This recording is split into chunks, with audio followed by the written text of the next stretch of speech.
Hello guys, welcome back to the channel. तो आज हम पब्लिक इकोनॉमिक्स के related ability to pay theory करने जा रहे हैं। So without wasting any time, let's start with the theory. In the last video we have discussed theories related to benefit or the cost theory related to taxation, and now we are going to discuss the ability to pay theory. किसने दी है? Salesman ने दी है। पहले तो ये theory salesman ने दी है। इसमें क्या कंसीडर किया जाता है? टैक्स को। Tax as a compulsory payment जिसके रिस्पॉन्स में कुछ नहीं देगी government, means no quid pro quo होगा, कुछ रिटर्न में नहीं होगा बट कंपलसरी पेमेंट है। अप्रोच क्या कहती है ये? सिटीजन्स पे टैक्स बिकॉज ही कैन। क्यों क्यों सिटीजन टैक्स पे करेंगे? क्योंकि उनके पास एबिलिटी है, क्योंकि वो कर सकते हैं पे, इसीलिए वो टैक्स पे करेंगे। And his relative share in the tax burden to be determined. उनका शेयर कैसे डिटरमाइन होगा? रिलेटिव पेइंग कैपेसिटी के बेसिस पर। डिस्ट्रीब्यूशन, टैक्स बर्डन का distribution between the members of a society should be on the criteria of justice and equity के basis पर distribution of tax burden होना चाहिए। Burden should be a portion according to relative ability to pay, कि जितनी उनके पास ability to पे है उतना ही उन पर बर्डन होना चाहिए। देन नेक्स्ट है इसकी indices, objectives, indices of ability. Property को हम एज अ इंडेक्स ले सकते हैं टैक्स लगाने के लिए, एबिलिटी टू पे डिटरमाइन करने के लिए। कंजम्पशन एक्सपेंडिचर को एज अ इंडेक्स ले सकते हैं एबिलिटी टू पे डिटरमाइन करने के लिए। इनकम एज अ इंडेक्स ले सकते हैं एबिलिटी टू पे डिटरमाइन करने के लिए। तो मोस्ट जो रेगुलरली यूज होता है, that is more appealing, is income as a index for determining the ability to pay. Then subjective indices क्या है? पहले इसकी कुछ assumptions हैं। Ability to pay proceeds on assumption that taxpayer undergoes a hardship, और means taxpayer को क्या होता है? सेक्रीफाइस करता है, वो सफर करता है टैक्स पे करने से। He is not feel better, इस बात से वो बेटर फील नहीं करता कि वो कंट्रीब्यूट कर रहा है वेलफेयर ऑफ द सोसाइटी, उसके लिए welfare of the society matter नहीं करता। Sacrifice of the taxpayer depend on his own tax liability and not affected by tax paid by others or by public expenditure। कि उनका जो sacrifice है वो किस पर डिपेंड करेगा? कि उनकी जेब से कितने रुपए जा रहे हैं, without who but others are paying और what the government is doing. Then equity versus welfare. Equity क्या है हमारी? The goal means sacrifice undergone by taxpayer is equally apportioned between them. कि जितना सेक्रीफाइस दिया है किसी भी टैक्सपेयर ने, हर टैक्सपेयर का, ईच टैक्सपेयर उतना ही सेक्रीफाइस करे, दैट इज इक्विटी होनी चाहिए। वेलफेयर क्या है? कि जितना हम मिनिमाइज कर सकते हैं सेक्रीफाइस को, उतना करना चाहिए ताकि लोगों का वेलफेयर हो। Then equal sacrifice. It is interpreted as three alternative ways. Equal sacrifice किस बेसिस पर डिटरमाइन किया जाता है? इसके तीन वेज हैं। Equal absolute sacrifice, equal proportional sacrifice, equal marginal sacrifice. इस इक्वल मार्जिनल सेक्रीफाइस को गोल ऑफ वेलफेयर अप्रोच भी कहा गया है। इससे क्या होता है कि एग्रीगेट सेक्रीफाइस कम से कम होता है। So this is a very good criteria to determine the tax system or burden of the tax system। Dalton ने ऐड किया है fourth, that is constant inequality of incomes. इसका मतलब क्या है?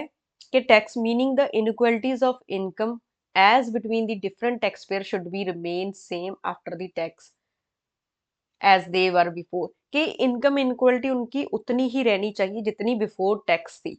अगर उनमें 100 का डिफरेंस था ए और बी की इनकम में, तो आफ्टर टैक्स 100 का डिफरेंस रहना चाहिए, मींस इनइक्वालिटी सेम रहनी चाहिए। That is called the constant inequality income principle, sacrifice principal.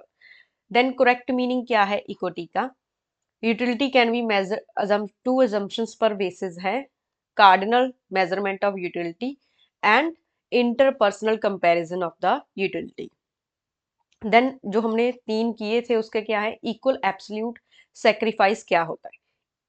इसमें क्या होता है कि जो सेक्रीफाइस टैक्स पेयर का हो रहा है वो same amount of utility sacrifice करे। कि each tax pair same amount of utility sacrifice करे so that the difference between the aggregate utility from the income before tax and utility of income after tax is same, कि उनका utility का difference same रहे, जैसे income inequality same रहे, that is fourth principle by Dalton. Equal absolute sacrifice क्या कहता है कि उनके जो यूटिलिटी का जो डिफरेंस है वो सेम रहे, that is utility from income and utility from after income is same for all. Each taxpayer of the society will pay the tax, no exemption is there. If marginal utility, if MU, marginal utility curve of income schedule is parallel to x-axis, means x-axis के parallel है, means MU of the Y, marginal utility of the income is constant, it means regressive tax rates हैं. If income utility schedule falls, अगर वो fall कर रहा है, MU falls as income rise, it is proportional rate. If the income utility schedule falls at a rate faster than increase in income, के income increase कम rate पर हो रही है, बट जो इनकम यूटिलिटी शेड्यूल है, जो मार्जिनल यूटिलिटी ऑफ इनकम है, वो तेजी से कम हो रही है, that is progressive tax rate. Second is equal proportional sacrifice principle क्या कहता है? No one is exempt from sharing the burden of tax, each tax is supposed to sacrifice, इस tax payer is supposed to sacrifice the same percentage, उसमें क्या था? Same absolute amount, इसमें percentage of total satisfaction जो sacrifice कर रहा है, each tax pair ऐसे 10% कर रहा है, तो ईच टैक्स पेयर 10% ही सेक्रीफाइस करे। It is measured eight income utility before tax, utility after tax का दोनों का difference divided by utility before tax, percentage determine होती है। तो रिग्रेसिव, प्रोग्रेसिव एंड प्रोपोर्शनल में हम कैसे डिस्टिंग्विश करेंगे? अगर marginal utility of income falls same rate as decline in average utility, अगर मार्जिनल यूटिलिटी सेम रेट पर डिक्लाइन हो रही है एवरेज यूटिलिटी के, इसको प्रोपोर्शनल टैक्स रेट अप्लाई करना कहते हैं। If marginal utility of income falls faster than average utility, progressive taxation. Marginal utility fall slower than the average utility, इसमें रेग्रेसिव टैक्सेशन होगा। थर्ड प्रिंसिपल है हमारा इक्वल मार्जिनल सेक्रीफाइस और least aggregate sacrifice. Equal marginal sacrifice में क्या होगा कि each tax payer का एडिशनल सेक्रीफाइस सेम होना चाहिए, means marginal utility of income left जो होनी चाहिए इन टैक्स पेयर के पास आफ्टर टैक्स, वो सेम होनी चाहिए। Tax burden should B apportioned in such a way that marginal utility of income left after tax with any taxpayer will be the same. इसमें जो चेंज एडिशनल जो additional जो utility है वो same होनी चाहिए, should be the same for each tax pair. it follows from utilitarian dictum, that is greatest happiness of the greatest number, किस principal basis पर है? greatest happiness of the greater numbers. Aggregate sacrifice imposed on community is least, aggregate sacrifice least होता है किसमें? Equal marginal sacrifice में। मस्ग्रेव, Pigou and others ने इसको क्या कहा है? Ultimate principle of taxation. इससे क्या होता है? प्रोग्रेसिव टैक्सेशन होती है। द नेक्स्ट कंसेप्ट है टैक्सेबल कैपेसिटी। क्या होता है? टैक्सेबल कैपेसिटी क्या है कि मैक्सिमम आप कितना कलेक्ट कर रहे हो पर्टिकुलर टैक्स पेयर से और द एंटायर ग्रुप से, मैक्सिमम कितनी अमाउंट ले रहे हो, that is a taxable capacity. Incidence of taxes क्या है? पहले इम्पैक्ट ऑफ टैक्स क्या है? It is first point of contact, कि जिस पर लीगल ऑब्लिगेशन है वो पे करेगा और नहीं करेगा, दैट डजेंट मैटर। जो फर्स्ट पॉइंट ऑफ कंटेक्ट है जिस पर जो टैक्स है वो लगा है। इंसिडेंस ऑफ टैक्स, जो लीगली टैक्स पे करेगा, जो इकोनॉमिक एंटिटी है जो financially bear the tax burden और the money burden of the tax, that is incidence of tax. Effect of tax क्या है? कि जब टैक्स लगता है तो उसके pros and cons, advantage disadvantage सब होती हैं इकोनॉमी के पर बहुत इफेक्ट होता है उसका, उसके जो टैक्स पेयर्स हैं वो उसके रिस्पॉन्सेज डिफरेंट डिफरेंट होते हैं। तो these are the effects of tax. Tax burden, real tax burden होता है, मनी टैक्स बर्डन होता है। रियल बर्डन में डायरेक्ट और इनडायरेक्ट दोनों होते हैं, मनी बर्डन में डायरेक्ट और इनडायरेक्ट दोनों होते हैं। देन एक्सेस बर्डन क्या है? एक्सेस बर्डन क्या है कि नेट लॉस हो रहा है हमें टैक्स को लगाने से, वेलफेयर इंप्रूव नहीं हो रहा है, वेलफेयर का लॉस हो रहा है। मस्क्रेव कहता है कि एक्सेस बर्डन से लॉस क्यों होता है, एक्सेस बर्डन रिजल्ट किसके कारण होता है? A, interference with the consumer choice, change in factor supply and total output, changes in employment through changes in aggregate demand. Alternative meaning of tax incidence. Mrs. Ursula Hicks ने two types of incidence दिया है। पहला है formal tax incidence, दूसरा है effective tax incidents. Formal tax incident क्या होता है? Portion of income of tax payer, जो टैक्स पेयर सरेंडर करते हैं, गवर्नमेंट को देते हैं एक अमाउंट ताकि वो उनकी फाइनेंशियल कलेक्टिव जो कलेक्टिव वांट्स है उसको फाइनेंस कर सके, that are formal. Formal incidence of tax is given of a given tax equals revenue receipts हैं जो गवर्नमेंट की, that are the formal tax incident. Effective tax incidence क्या है? Effective incidence of tax is sum total of its effects, जितने भी advantage disadvantage हैं tax की, that is effective incidence of tax. Formal incidence of tax क्या है कि जो मनी अमाउंट आ रही है गवर्नमेंट के पास, that is formal incidence. Effective other effects plus money plus other effects, advantage disadvantage जो भी सफर कर रहे हैं उस टैक्स के, यूटिलिटी उनकी डाउन हो रही है, यूटिलिटी अप हो रही है, किसी की डिस्ट्रीब्यूशन ऑफ इनकम चेंज हो रहा है, all the effects are the effective incidence of tax. Musgrave है जो incidence of tax is resulting change in distribution of income, कि incidence of tax क्या है? resulting change in distribution of income, distribution effects of changes in particular tax, एक particular tax की वजह से जो डिस्ट्रीब्यूशन इफेक्ट्स हैं, that is specific tax incidence कहते हैं उसको। अगर हम एक टैक्स को दूसरे टैक्स से सब्स्टिट्यूट करते हैं तब हमारे पास डिस्ट्रीब्यूशनल चेंजेस होते हैं, that is differential tax incidence. पहला एक पर्टिकुलर टैक्स है आपके पास, उसकी वजह से चेंजेस आ रहे हैं, that is specific tax incidence. अगर हम उस टैक्स की जगह कोई और टैक्स ले आए और उसको सब्स्टिट्यूट कर दें, उसकी वजह से जो चेंजेस हो रहे हैं distributional changes, that is differential tax incidence. Then forward and backward shifting incidence of tax किसकी वजह से होता है? Sale and purchase of transaction की वजह से। A producer on whom the excise duty is imposed he may enhance the sale price। अगर एक प्रोड्यूसर है उसके गुड पर टैक्स लगाए, अगर वो सेल प्राइस इंक्रीज कर रहा है उसको फॉरवर्ड शिफ्टिंग कहते हैं। अगर वो जो इनपुट से बन रहा है वो प्रोडक्ट उस पर थोप रहा है वो जो बर्डन है, that is backward shifting.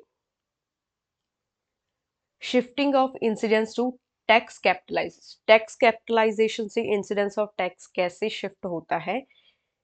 Durable goods, जब हम कोई थिंग जैसे प्रॉपर्टी खरीद रहे हैं तो उसका उस पर जो टैक्स लगेगा विद द टाइम, उसको हम जब वो प्रॉपर्टी के जो कॉस्ट से डिस्काउंट कर देते हैं, that is tax capitalization. Reduction in purchase price offered by the purchaser of a tax item, जो रिडक्शन इन परचेज प्राइस होता है, that is tax capitalization. Theories of tax system, concentration theory, diffusion theory and supply theory. Concentration theory कौन सी है? Tax की, tax के shifting की concentration theory क्या है? फिजियोक्रेट्स ने दी है ये, क्लासिकल इकोनॉमिस्ट। ये क्या कहते हैं? कंसंट्रेशन थ्योरी क्या कहते हैं कि एग्री जो टैक्स है वो उसका इंसिडेंस किस पर जाना चाहिए? सरप्लस पर। तो सरप्लस फिजियोक्रेट्स के अकॉर्डिंग किस पर जनरेट होता है? एग्रीकल्चर प्रोड्यूस पर। तो रेंट पर शिफ्ट होना चाहिए हमारा जो इंसिडेंस है। देन क्लासिकल्स क्या कहते हैं कि इकोनॉमिक सरप्लस प्रॉफिट्स भी आते हैं वहां पर, तो प्रॉफिट्स पर भी हम शिफ्ट कर सकते हैं, दैट इज, तो दो आ गए इसमें, दैट इज एग्रीकल्चर रेंट और प्रॉफिट्स पर हम शिफ्ट कर सकते हैं। डिफ्यूजन थ्योरी क्या कहती है कि टैक्स शिफ्टिंग किस पर होगी? पहले तो ये अजम्पशंस पर चलती है, interdependence of the economic unit. Second, wages subsistence level पर नहीं है, उससे हायर है। Third is the element of rent in short term earning of every factor collectively result diffusion of tax incidence. Diffusion theory क्या कहती है कि हम पर्टिकुलर लोकेशन, पर्टिकुलर इंसिडेंट नहीं डिटरमाइन कर सकते किसी भी टैक्स का, कि ये इसने पे किया है वो टैक्स, ऐसे हम नहीं डिटरमाइन कर सकते क्योंकि इंटरडिपेंडेंस है इकोनॉमिक यूनिट्स में। तो इंसिडेंस ऑफ और the final location of incidence हम डिफिकल्ट टू असर्टेन है, उसको हम डिटरमाइन नहीं कर सकते। डिमांड एंड सप्लाई थ्योरी क्या कहती है? इंसिडेंस ऑफ टैक्स किस पर डिपेंड करता है? डिमांड एंड सप्लाई की इलास्टिसिटीज पर। अगर हमारा जो इलास्टिसिटी ऑफ डिमांड हायर है तो हमारा सेलर जो बियर करेगा टैक्स बर्डन मोर। अगर हमारी इलास्टिसिटी ऑफ सप्लाई लार्जर है तो हमारा बायर है जो वो मोर टैक्स पे करेगा। तो अगर डिमांड की इलास्टिसिटी हाई है तो हमारा सेलर पे करेगा मोर टैक्स। अगर सप्लाई की इलास्टिसिटी ज्यादा है तो हमारा बायर पे करेगा वो टैक्स। Tax is fully worn by buyer. Fully worn, fully bear कब जो हमारा है बायर कब बियर करेगा? जब डिमांड की इलास्टिसिटी नहीं है, मींस डिमांड इलास्टिसिटी जीरो है। If the elasticity of supply is zero और डिमांड इज परफेक्टली इलास्टिक, तो कौन बियर करेगा? सेलर बियर करेगा हमारा इंसिडेंस ऑफ टैक्स। तो इन समरी हम क्या कह सकते हैं? Higher the last demand side से, डिमांड कर्व को हम कंसीडर कर रहे हैं, higher the elasticity lower the wear of incidence of tax by the buyer. Supply के केस में क्या है? इसमें टू केसेस आते हैं। पहले अपवर्ड स्लोपिंग सप्लाई कर्व जो हमारी होती है वो क्या कहती है? Higher the elasticity higher the burden by buyer, higher burden buyer पर होगा। Higher the elasticity of supply lower the burden pay by the seller और the higher burden bear by the buyer. अगर डाउनवर्ड स्लोपिंग हमारी supply curve है तो इस case में क्या होगा? Lower the elasticity higher the burden on buyer. इसमें उल्टा होगा, जितनी ज्यादा लोअर इलास्टिसिटी होगी उतनी ज्यादा सेलर पर कम बर्डन होगा, बायर पर हायर बर्डन होगा। मोनोपोली केस में क्या होता है? अगर टैक्स प्रॉफिट पर लगा है तो शिफ्टिंग नहीं होगी, अगर सेल्स पर लगा है तो शिफ्टिंग होगी। ओलिगोपोली में क्या होगा? इफ अ टैक्स अगर हमारा एम ओलिगोपोली में हमारी डिमांड कर्व किंक होती है, अगर यहाँ पर हमारा एम आर डिसकंटिन्यू होता है, अगर हमारी एमसी कर्व डिसकंटिन्यू पार्ट से ऊपर चली जाती है, शिफ्ट होती है, तब वो शिफ्टिंग होगी। अगर हमारी एमसी कर्व आफ्टर टैक्स भी डिसकंटिन्यू पार्ट में ही रहती है तो शिफ्टिंग नहीं होगी। अगर लमसम टैक्स लग रहा है तो ओलिगोपोलिस्ट ही बियर करेगा, कोई शिफ्टिंग नहीं होगी। कस्टम ड्यूटीज में शेयर करेंगे exporter plus importer, but more burden is shared by the smaller Nations.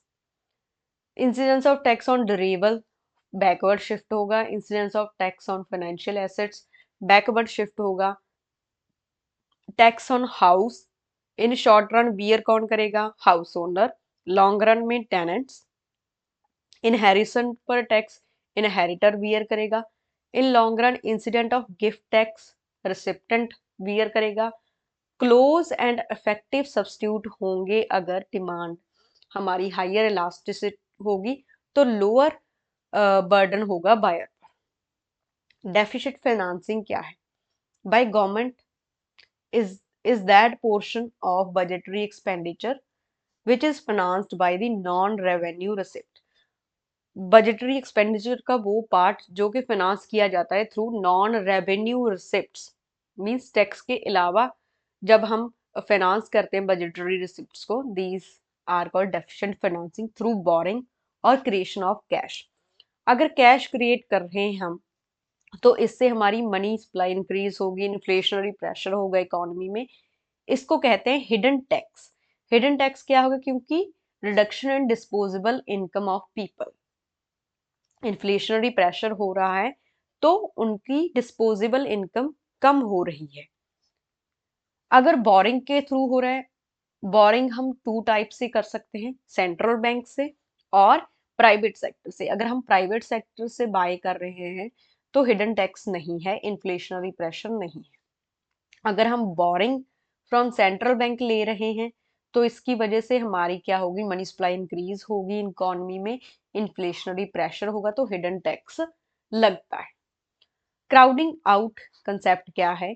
Crowding out क्या है कि जब प्राइवेट इन्वेस्टमेंट डाउन जाती है। क्यों डाउन जाती है? बिकॉज गवर्नमेंट की डेफिसिट फाइनेंसिंग से और गवर्नमेंट की स्पेंडिंग से, दैट इज वाई जो प्राइवेट सेक्टर है उसके लिए रिसोर्सेज कम हो जाते हैं तो वो कम कर देते हैं अपनी investment. It is called crowding out. So that's all for today. If you like the video, please subscribe to my YouTube channel. Thank you.